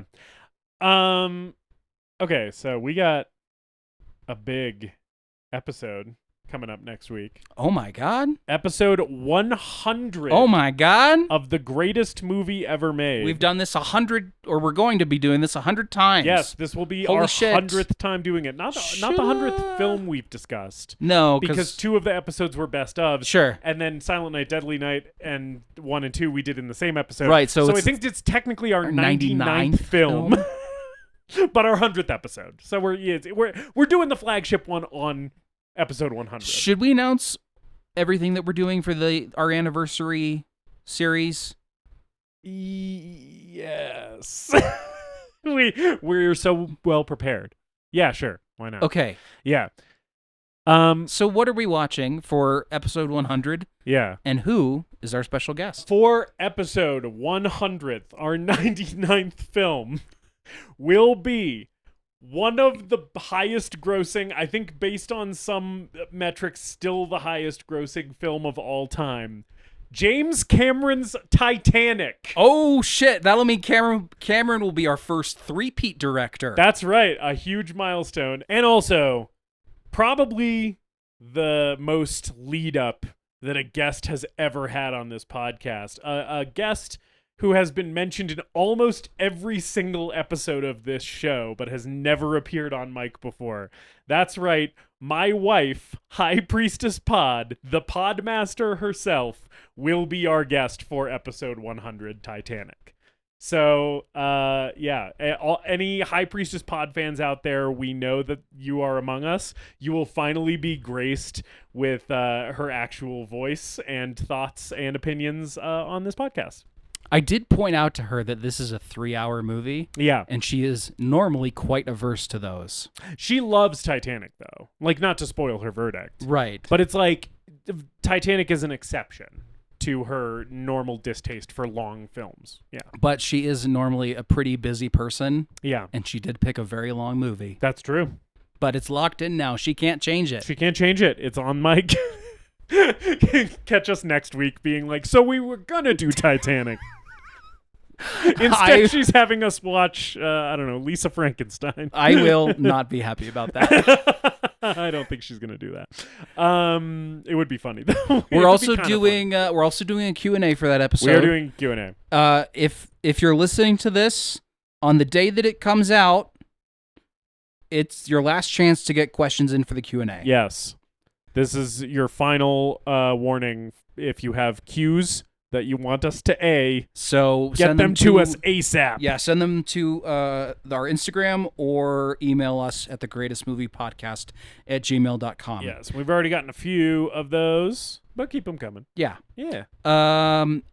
After Titanic, yes, we are going to be covering for episode 101. Yes, which we're doing. Our anniversary month is starting with episode 100 and then continuing for the next 4 weeks. We're going to be covering our first Star Wars film. Yes. And that is going to be Star Wars Episode 8, The Last Jedi. A movie that the entire internet and the viewing public in general had very normal opinions about and a very regular reaction to. And you'll get to listen to our very normal opinions and very regular reaction to this film when we do that episode. If you think you know what David and I think of The Last Jedi, you might not. After that, I decided to subject us to some doo-doo garbage for episode 102.